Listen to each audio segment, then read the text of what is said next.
Hey guys, welcome back to Four Towers Films and another recap for The Young and the Restless for this week. It's more of a highlight kind of thing.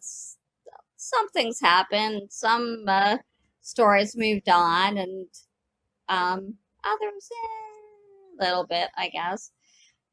Well, the stories this week basically focused on a lot of it was the Rosales family and also Adam's big return, which, of course, because I'm a day ahead of those in the United States, the reveal of Adam was actually on our Friday. So some of this will be your Monday.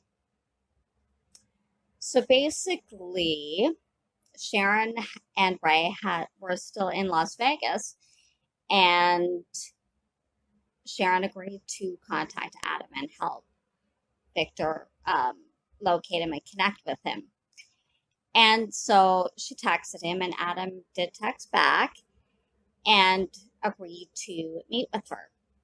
Ray is not that happy about that, really, because he really doesn't know anything about Adam, and he's thinking, the kind of person Victor is, why should Sharon really help him out? And so Sharon explains to him more of her history with Adam and basically talking about why she feels kind of close to him and why she thinks that she really should help him because he saved her.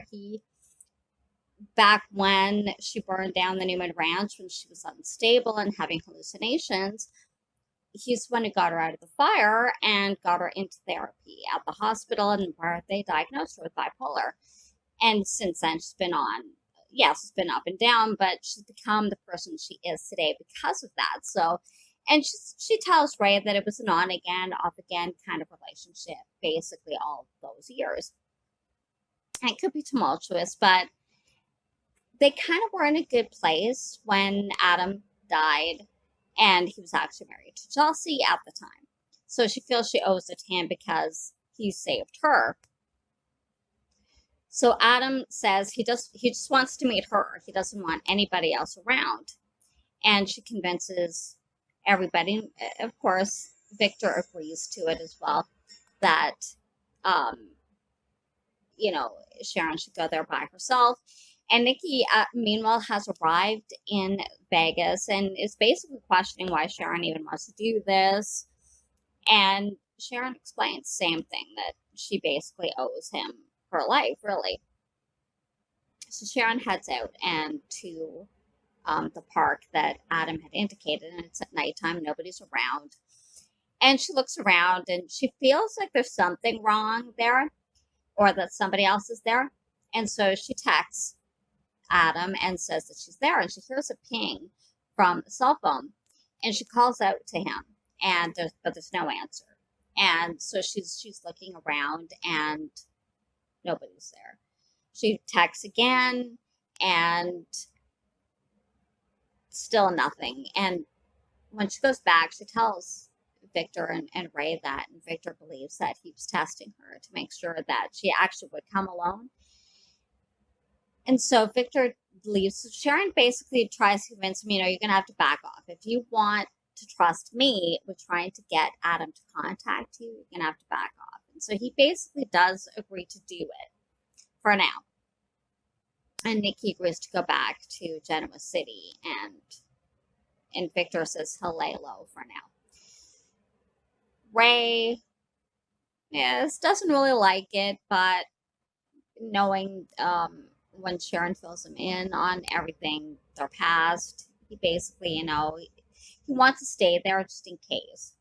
But in the meantime, he had gotten a call from Lola, which is another part of the story that Wydar featured this week, and wants him to come back to Genoa City, which he agrees to do, but he doesn't want to leave Sharon there. She says, she's fine. Everything's great.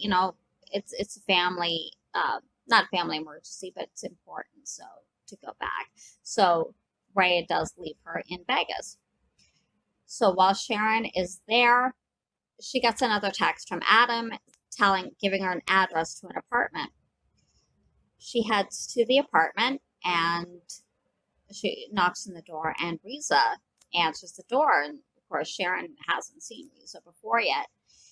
And she's trying to get information out of her, but Lisa's not giving her anything. And basically just saying that she knows him as Spider, and pretty much that's about it. And she knows that Adam's expecting Sharon, but she has nothing else. And really the only reason she's there is basically to tell Sharon that Adam has been delayed and he'll be there soon. And she basically walks out the door with really nothing else. So Sharon starts looking around the apartment, looking for stuff. And in the trash can, there's pictures that Adam has given him of the family. So like Nick and Victoria and Nikki and Christian and Victor, and pictures of them together and their names written on the back, which he has thrown in the garbage. So Sharon keeps looking all around in drawers and everything. And in one of the desk drawers, she finds a picture of Christian. It's the only one he saved. So she finds that interesting that he would actually just save the one picture. Maybe he feels a connection to it. So the door opens and Adam is there. And she looks stunned. And she's saying, "Oh my God, it really is you." So they actually talk. And he's basically wondering, why she's particularly there. He knows why Victor is, and that he's really pushing too hard, and that's really why he went into hiding, because Victor was pushing too hard, and he's not really ready for that. He doesn't remember any of it. Adam tells Sharon that he sees it in Victor's eyes that he wants him to remember and to come home to the family, but he just doesn't feel any real connection there. And what he has learned, he did research his name. He tells Sharon this. And he actually says the kind of guy he used to be really deserves to be thrown under the bus and doesn't really deserve a family. So Sharon starts filling him in a little bit, not completely on their relationship, fills him in on the fact that he saved her from the fire when she burned the Newman Ranch down. She doesn't go into real specifics of their relationship, but just enough to let him know why she wants to help him. And she does tell him that that's part of the reason why she went into psychology and got a degree, and maybe to really understand more of her own illness. And so he asks her if she's there professionally or not, and she goes, "No, I'm here as a friend." And she asks him, "Why did you keep this picture?" And he says, "I don't know." Like, she asked if he felt a connection to it. And he says, really not. I think it's more of he feels bad the fact that his son is growing up without a dad. And Sharon asks, "Could you relate to that maybe?" And he doesn't really allude to that too much. Like, he's basically going on about, this is his life. Maybe he should forget his past, that he doesn't seem to have that great a relationship with anybody there, that nobody really cares except maybe Victor and maybe Sharon. And Sharon tells him, "No, I think you're wrong about that at his memorial, there are a lot of people expressing regret that they didn't really get a really a closure to the relationships and to make them better." And she does tell him that they weren't involved when he died, but they were still friends. They still cared about each other, and that he was actually married to Chelsea. And she asked him if Victor told him about his other son, Connor, and Adam confirms that he had. So she says to him, "Why don't you at least come back to Genoa City and see if you can make any kind of connection there or any kind of a life, because this kind of life's empty and it's boring and you're anything but." And he's kind of reluctant to do so. And she goes, "You know what? This apartment and the poker table will be there regardless. You can always come back. At least give it a week." So she leaves and informs Victor of what their conversation was, and that she tried to get him to come back, and now it's really a waiting game whether he does or not. And the last time we see Adam, he is packing. So at this point, and he was looking at the pictures of Christian. And at this point, it's still kind of unsure whether or not he's going to come back to Genoa City. The Rosales family, Mia tries to talk to Phyllis about getting a job with her new company, accessories company.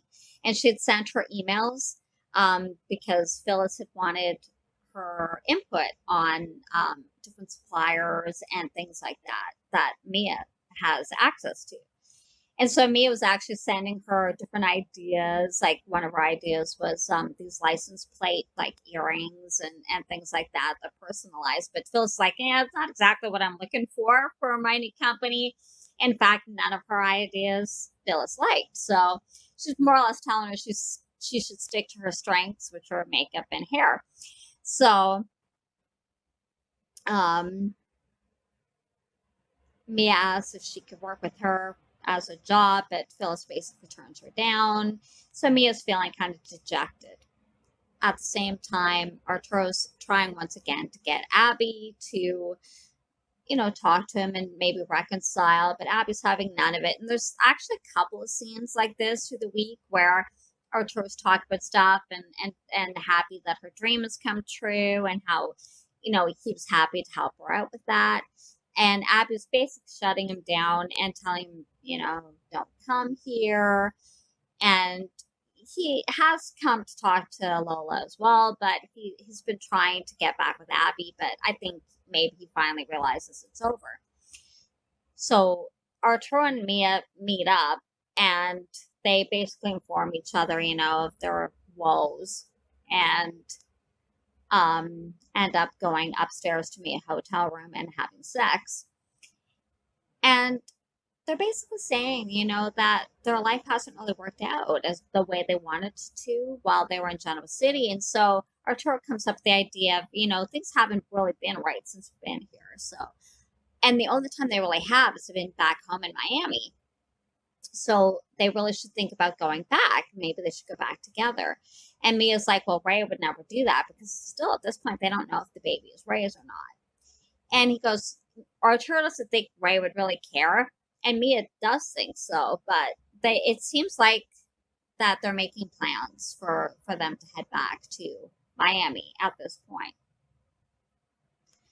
So Arturo goes to talk to Lola about that and to inform her that him and Mia are going to head back to Miami. And she's like thinking he's crazy. And for one, the baby may not be his. And why would you ruin your life with Mia? And he's like, more or less spouting that, she's changed and she's trying to be a better person. And it's not really about them being together, and more or less try to kind of let things go. And they really start to argue. And Lola's talking about what Mia did to Ray by cheating with Arturo and, different, like twice, and the different lies and everything. And Arturo's getting angry and more hot in the collar. And he says, basically, both say, Ray is no saint. And Mia, more or less, like, is trying to change and especially after the accident. And Lola's like, wait, what accident? And he kind of backtracks and he's like, he's like trying to say that it was something else. But Lola grabs onto it. And then she's thinking, she realizes it was actually Mia who pushed her and had her hit her head. And that's why she fell into the pool. It was Mia who attacked her. And then, Arturo's like, why would she do that? She loves you like a sister. And Lola's thinking about this and like, no, it wouldn't be me she's attacking. She would attack Abby. And she remember she was wearing Abby's coat that night and she had her hood up because she was cold. So she realized Mia actually attacked Abby, but in her mind, but it was actually Lola. So she's obviously very angry and upset that Arturo knew about it and covered for her. So hence why she calls Ray to have him come back. Abby overhears some of this and also starts in on it and wants to call the police. And Arturo begs them not to because they don't want the baby born in jail. Lola agrees to it because no, she doesn't want her niece or nephew born in jail, but not really for Mia's sake. Abby's not easily convinced, but Lola is able to convince her later on not to do it. But Abby says that she's not going to lie to the police later on when Arturo and Ray, once Ray gets back from Vegas, Lola finds out that he did know that Mia is the one who attacked her. And she seems betrayed somewhat, but she seems to kind of get over it rather quickly, if you think about it, that they actually covered for Mia, who has kind of ripped the family apart, but whatever, you know. And they try to convince Abby that if the police, because they probably will come question them, to not say anything. And Abby says no, kind of like why they weren't together, that they were arguing, Abby and Arturo. And Abby says, no, they come, I'm not lying. No, I won't say anything, but I'm not going to lie. Sorry. That's really the best you're going to get out of her, really. So at the present time, nobody's going to say they're going to cover for her. You know, whether Abby and Lola like it or not, that's what they're going to do at the moment. But in the meantime, Paul is pretty much, I think he pretty much knows that it was Lola or Mia that did this. So he actually goes to question her. And she had a dream prior to that he had come and arrested her for attempted murder and being hauling her off to prison. So kind of funny that she actually was having a dream and woke up and Paul's at the door. And she's questioning her. So, I mean, he's leading her that he knows more than, you know, he's letting on. And she's trying to cover, you know, sticking with the story that they had done, that she was with Arturo. It's not buying it. And he tells her so, that there's a lot of holes in the story. So she basically blurts out. She didn't mean it. It was an accident. She didn't mean to hurt Lola. She was thinking it was Abby. She wanted to talk to her. But she basically blurted out that it was her. So basically she confessed that it was her. So truth's out now. So we'll see where it goes from here. Is she going to go to prison? I'm not sure. I think it could be whether Lola wants to press charges or not, because there was no, well, like no police were there kind of thing. Like there's nobody else to charge her kind of thing. So we'll see how it goes anyway. But at this present moment, that's how it stands. In the meantime, Phyllis is still trying to get her business off the ground, and she's basically going everywhere trying to get help. She asked Jack to try to get him to invest and have it part of kind of Jabot Collective, because she thinks that'd be a good fit, but he turns her down flat. Then she she breaks into Summer's computer and tries to find out more about what Jabot Collective actually has. And then she also talks to Summer. They have a date at Crimson Lights, and she tries to get her to maybe convince Jack that having her new accessories business part of Jabot Collective is a good thing for the business. And Summer's like, why are you doing this? You know, you're trying to jeopardize my own ethics and my job. I mean, that Jack has really graciously let me keep, considering what's going on with her and Kyle. And now you want me to basically backstab all that and help you out and give you information and try to convince him to have your company be part of Jabot. And Phyllis is basically saying, you know, I need this to be good. I need this to be hot and sexy. And she's really not giving up on it. Summer has none of it and basically walks out. So whether or not she wants to help her mom, at this point, she doesn't. She walks out.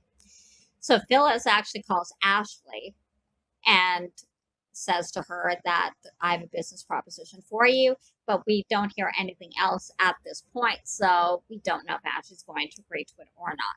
Well, maybe we'll find out more next week with that. Summer and Kyle are still doing the influencer and are meeting Theo, who is an agent for influencers. And they have to fly to New York. That was a business trip that Summer and Kyle had to do. And of course, at first, Kyle doesn't want to go because it was summer, and he basically has to run it by Lola to see if she's okay with it.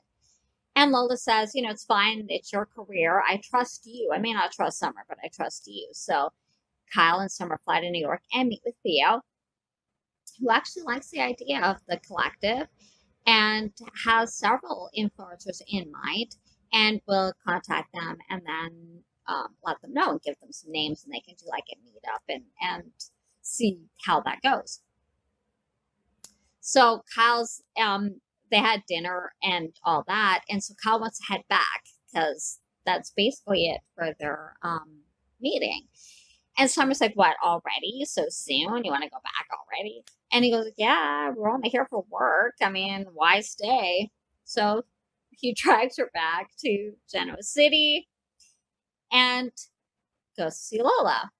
In the meantime, Theo contacts Summer and says him and one of his clients is heading there to Genoa City. They want to meet with her.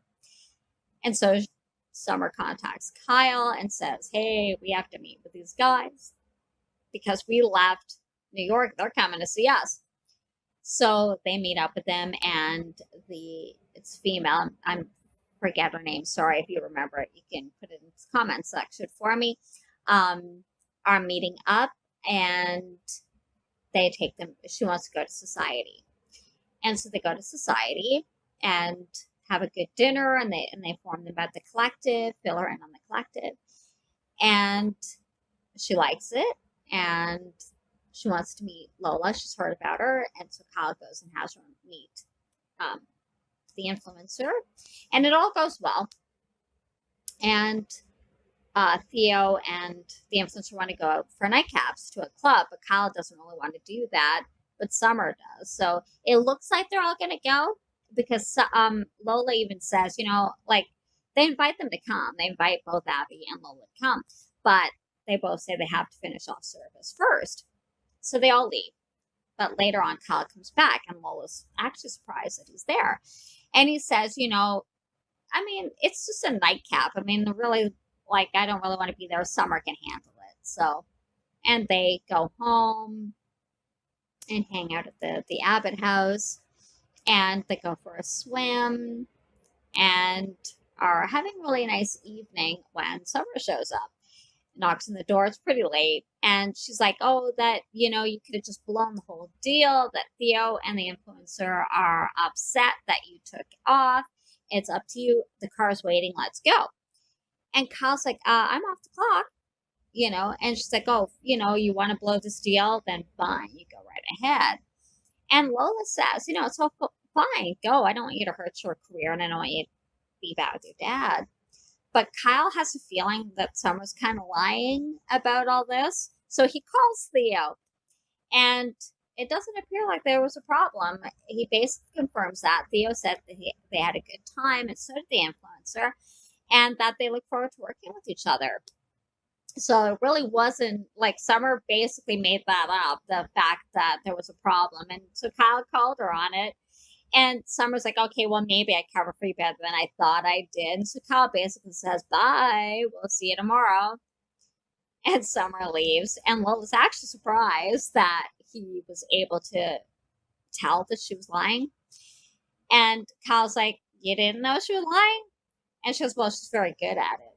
And of course, he's got to think he's known Summer longer than Lola has. So, and at that point, Lola doesn't think, why would Summer lie about a work thing, right? So, anyway, all is well that ends well. But that,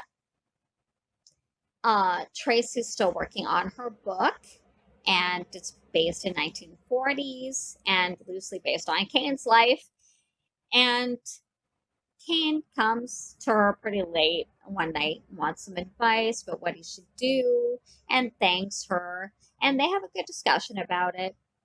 And he asks her how she is. And she's kind of taken aback by it because she says, a lot of people don't ask her how she is. She's always the one that everybody goes to. So she likes the fact that he's asked her. And she kind of vents a little bit about Jack and Ashley and um, about everything that's been going on.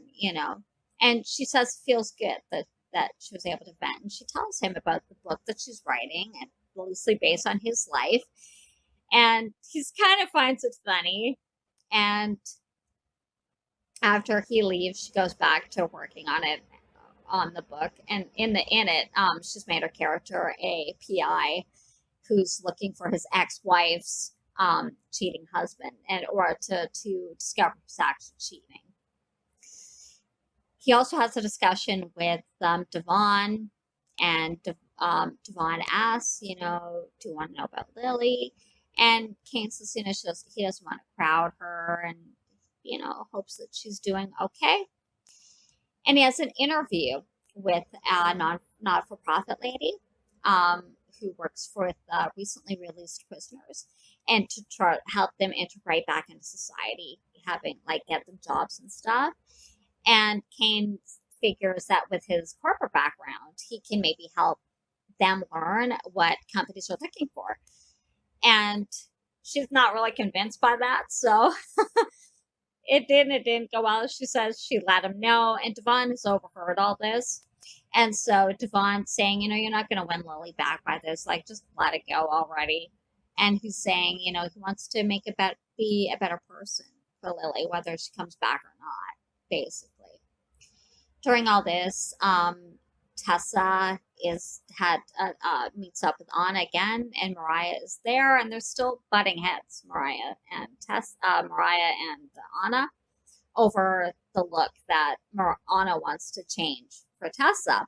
And Mariah keeps putting in her input, and Anna's getting a bit frustrated with her, and more or less saying, are you an expert in music now?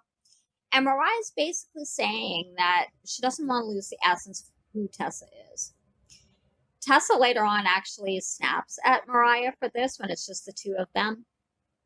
And Mariah says that's basically why. She doesn't want Tessa to turn into some rock star and lose Tessa. Tessa tells her that no matter what, Grammys and double platinum records, she's still going to be her. And they're always going to be together. Mariah has still been receiving text from her stalker and telling her that they're not going away. We don't know if it's a male or female at this point. Just that one creepy, weird guy. So that could be or may not be her stalker. Not going away and all that. And at first she hides this from Tessa, but Tessa, she does show it to her because Tessa knows something's wrong. And Tessa actually texts back the stalker and says, tell me what I did to upset you. Maybe I can correct it. But as of this moment, she hasn't heard anything back yet from the stalker. Devon is still dealing with Neil's death, but still working and advising on how to deal with Tessa and Mariah, and with, the whole everything that's been going on in the last little while. And so he'd had a dream. He was talking with Elena, and Elena's actually impressed with how he's dealing with it, and she basically now fills him in on everything that had happened. She knows Jet gave him some information about her mother's death. And she tells her that she had epilepsy. And Elena, being a doctor and working her way through medical school and trying to pay off debts and all that, was working a lot of hours. And she was responsible for giving her mother her medications that would control seizures. Well, she wasn't there, and her mother missed a dosage or two. And she had a bad seizure and fell and hit her head. So that's how she died. So Elena feels responsible for her mother's death. And Devon tells her, it's not her fault, I mean, but he can understand, why she would feel that way. He had been napping at one point and he was dreaming about Hillary. And after the talk, and Elena comes in to wake him up, and he still sees Hillary in front of him, and he sits up and kisses her. Later on, he doesn't explain to her why he was kissing her. He just tells her that he'd had a dream, and he doesn't know why he kissed her. It was just like an impulse. And earlier, Tessa and Honor celebrating the fact that the recording session went well and Jet was there, and they all are enjoying their time, and they all sing together at the piano. And Devon comes in, and it gives him a good idea of what to do at the stage is give it like a memorial to Neil, and maybe have a plaque, and maybe have different artists come there, because Neil has always thought of music as a great way to heal. Nikki is back in Genoa City, and so are Victoria and Billy from their camping trip. And she informs Nick, Victoria, and Billy that Adam is alive and that Sharon has talked to him and is on her way to meet him. And they're basically discussing, is this really a good thing? Billy is not convinced that he has his memory back, or that he's lost his memory, that it could be some kind of a manipulation. And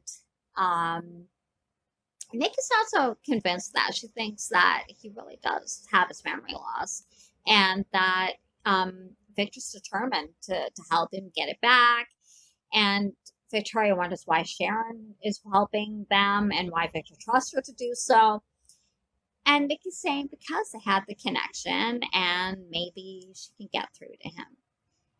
But they're all kind of just talking about really what are his motives? Will he come back? And they think he will. And Nick thinks it's really more about the money than anything else. And I find it interesting because back when Adam was last on the show, they had kind of all gotten into a fairly decent place, especially Nick and Adam. And now all of a sudden they're maybe not Billy. I mean, yes, he forgave him, which is basically what Victoria said, but they were in kind of a better place. So it's kind of doesn't make sense that they're back to suspecting him and being suspicious and like they were before. They kind of worked things out. So I don't know, maybe it's a bit of a rewrite here, which, they really shouldn't do until they know for sure that there's a problem with Adam, you know what I mean? Like, but anyway, so that's basically that. So that's kind of the highlights for this week for The Young and the Restless. It was a pretty good week. There are some stories that are starting and a little bit of movement. The final reveal of that Mia is the one who attacked Lola finally has come out. Now we'll see what happens with that. Thank you for watching. If you liked it, give it a big thumbs up. Don't forget to subscribe and hit the notification bell so you don't miss when I upload every Friday with the full week recap, which technically there's spoilers too because of the Friday is your Monday. And thank you for watching. Have a great weekend, everybody. Bye.